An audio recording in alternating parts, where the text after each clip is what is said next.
Hey guys, welcome back to the channel. Today we are going to be talking about how I do my homeschool lesson planning. I only sit down and lesson plan once a month, so I thought today I would take you along with me as I plan out the month of May for my kids and show you exactly what each of those steps are in hopes that it'll help you figure out a system that might work best for you. So let's get started. Hi, my name is Katie and welcome to Life in the Mundane. I am a second generation homeschool mom of 6 beautiful kiddos, and on this channel we talk all things resources.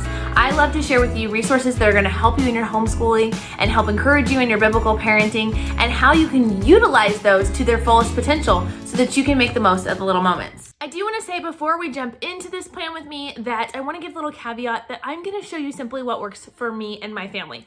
It's taken many years for me to figure out kind of what system works best, and there is no right or wrong when it comes to homeschool lesson planning. Some people never plan.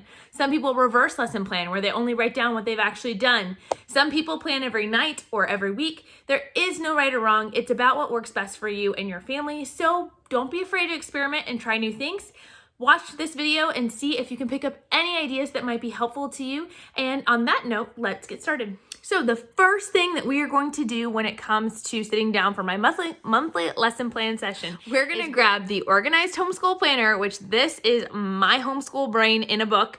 We're going to grab this. We're going to grab along my fun, fancy pens, and we are going to grab all of my group subject workbooks and textbooks and take them to the table. So let's go.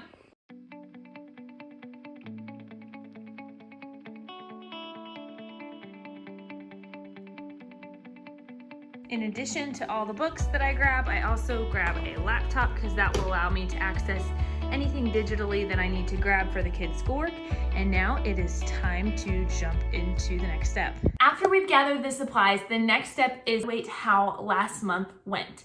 This means looking at what worked and what didn't work. And I'm going to show you guys how I do that in the Organized Homeschool Planner. But it also is looking at how much work were we able to actually get done last month. And I don't really sweat that. You're going to see that throughout this planning process.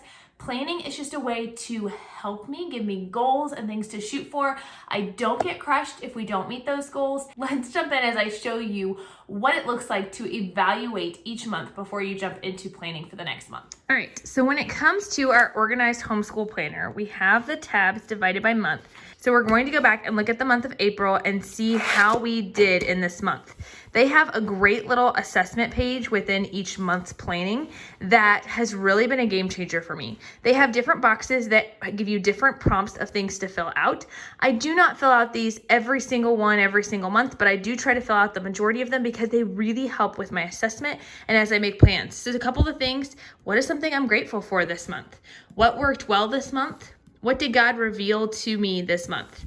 Something I'm covering in prayer, what I might change, something I need to say no to, something I need to do more of, how I saw God working this month, something fun or silly that the kids did, what the kids enjoy doing most this month, and what did the kids struggle with the most, and what would the kids like to do more or less of. Just taking some time to really work on some self-evaluation can really help your month go better. So I'm going to start by filling this out.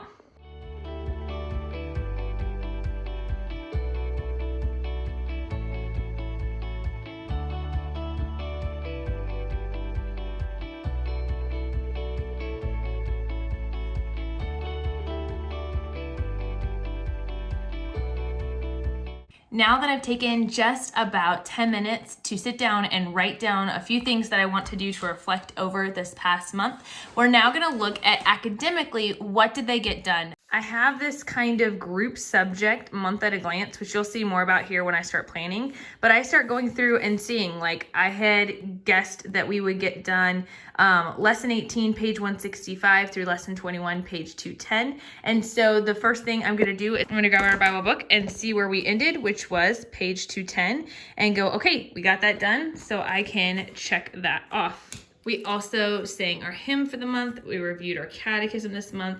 We unfortunately did not memorize anything. I had meant to, and it just didn't happen. So unfortunately, we didn't get done that for the month, but that's okay.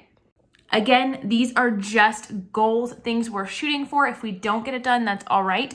But now I'm just gonna take a few minutes, check and see what I wrote down, see what we accomplished, check off what's there. If we didn't get like to a certain chapter in history or in another subject, then I just simply cross out what my goal was and I write in what we did do. Same if we got further in a subject than what I planned to do. I just cross out what our goal was and I write next to it what we did get done. This just helps me to have it for my actual records, but it also helps me to kind of have that sense of accomplishment of going, okay, this is our goal. We met some goals. Maybe we didn't meet some others. And then we can also evaluate and see, did we not meet that goal of so many math lessons in a month or something because we had something unusual happen that month? Or was it because I scheduled too much? So just taking that little bit of time to check and see where we're at and have some assessment over the last month really helps when it comes to planning for the month ahead. This is where I have written each kid. They each have their own block, and I love the fact that there are 8 blocks available for you. And so I have written out their name and then a few categories and then a few things that I want them to do goal-wise. And again, I'm just gonna go through and check and see how many of these things we hit and how many things that we maybe need to adjust. Okay, so as you can see for my daughter, we didn't quite get to lesson 86, but that has to do with the fact we had some sickness. So we only got to 83, but that's okay. Just crossed it out, checked off 83, and we got 15 minutes of extra math. We actually got more than she started to explode the code level 1, and she got more than page 1 through page 61, and she actually finished the whole book, which I knew it would be easy for her, but I wanted to start out by building her confidence. So we're just gonna write that in here and check it off. She did tutoring, she listened to Strawberry Girl. She actually listened to several other audiobooks, so I'm gonna write that down, but Strawberry Girl was the one that she had assigned for this month. Okay, now that we have taken that assessment of last month, we're finished seeing exactly where we are. We can start diving into our lesson planning. So I usually start out by filling out the calendar page at the front of May, and I just fill in any field trips, days that I know we're gonna need to take off. So for instance, in the month of May, I'm actually speaking at the local homeschool conference. So if you are in the Wichita, Kansas area, be sure to check down the link below, and I will put that down there if you wanna come hear me speak and a bunch of other amazing speakers. So I know for a fact we will not be doing school that day and probably the day before as well, because there's gonna be a lot of prep and planning happening in our house that day. So I'm just gonna block off that we're not gonna do school those days and just plan accordingly. I will then go over to our monthly May word cloud. Guys, this is my month at a glance. This is any subject that we do all together. I'm going to put here in my word cloud, just like you saw in the previous month. This is the one for March, I guess, but the idea here is we're just gonna write out everything we're gonna do as a group, so it's all easy for me to find in one place. So let's get started with that. So I just write down my categories that I had over here, and we're gonna start filling them in. I'm gonna take our Bible book, which I showed you, we got to page 210, and I'm going to start figuring out how much we can actually get done this month. So I've already figured out how many days of school we're actually gonna be able to complete this month after I X'd out all the days that I knew we were not gonna be able to. So I'll take that number and divide it by how many sections we can get through. With our Bible book, it actually doesn't divide it into days. I do that myself. So with that, all I do is I go and I find a day's worth. I've learned how to do this. I have a video on how I divide all of this if you guys want to check it out, and a look into this Bible curriculum. So we're going to start our school week on May 3rd. So I will just put 5-3, and that's how far we'll read until then. And then I will go through and find the next day's worth of lessons and mark it with 5-4, and so on and so forth. All right, so I've got us marked through the 26th. I always leave a couple of buffer days. So for instance, with a week like this, I will schedule everything through the 26th or the 27th. I'll schedule everything to the 26th, so it leaves the 27th, the 28th, and the 31st as buffer days to our homeschool week, and so, or to our homeschool month. And so this allows that if something happens and we have a day where something doesn't get done, I don't have to worry. My lesson plans aren't automatically thrown off because I have 3 buffer days. And if we end up doing school every single day and we don't need a buffer day, then I will just take that time to get ahead. But this month, we're actually going to be finishing the book. So I am excited about that, but I'm also excited to have my divisions already made up so I don't have to figure out how much to read each day. If you are wondering how I decide how many lessons to have my kids do, or if you're wondering kind of how I get these measurements, I've actually done all of this planning at the beginning of the planner. At the beginning of the homeschool, I spend 5 days kind of planning out the general structure. So all I have to do is plug in the formula I've already figured out into my monthly lesson plans, which makes the whole time of sitting down and planning my month out maybe an hour. And it has saved me so much time to not have to do that on a weekly or daily basis.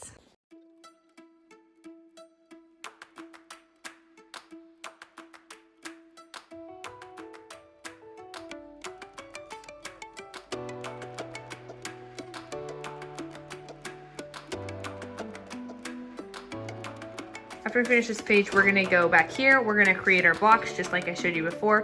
One for each kid. We're gonna divide out by subjects, and then I'm gonna figure out what they need to do for next month. Like I said, I've already looked through what we did last month. So I'm gonna look at how many math lessons, for example, were they able to do last month, and how many days did we actually do school. And so I will calculate that and try and use that same kind of measurement or barometer for this month. And then again, if it needs to be adjusted, we can do so, because sometimes at the beginning of the school year, they can go through a lot more math lessons a lot faster. And then as we get into later in the school year, things get harder. And so sometimes we need to slow down to just like one lesson a day. So I don't plan all of this for the whole year, because it allows me to just kind of adjust as needed. If a kid is struggling with something, we can go a little slower. If they're thriving at something, we can go a little bit faster. And I love having that flexibility to do that. And by doing it once a month, it makes it really simple. Okay, now that all of that is said and done, this is the last step to my process, and I simply look over my materials to see if there is anything I need. So I'm gonna go through my science experiments. I'm gonna make sure that I either have put on my shopping list any supplies we may need for our Apology is Science, or for our Story of the World History, or purely preschool. I'm gonna look at the projects and the books that we need to get from the library. I go ahead and put all of that stuff on hold at the end of the month. I do go ahead and look 1 week into the following month, because some of the books aren't available, right away. It takes a couple of days. So I try as best I can to go 1 week into next month when it comes to the Story of the World books, because they are a little bit harder to come by at our library. But I will sit down now, make a shopping list, make a list of any books I need to get for both our preschool curriculum and our Story of the World, and we'll go ahead and put those on hold so they are ready to pick up by next week. So I hope this has been helpful. If you guys want to see more of a look inside the Organized Homeschool Planner and kind of what I have used, what I haven't used in the past, because there are a whole bunch of pages we didn't even cover that are actually at the beginning. It's actually the way that I'm able to only have to plan once a month. And if you guys want to see that, I will leave some videos right here around my face so you guys can check that out. Be sure to stick around and come back on Wednesday, because I'm going to be having a big giveaway. Can't wait to share more with you guys, and be sure to subscribe so you don't miss it, and we'll talk to you later. Bye.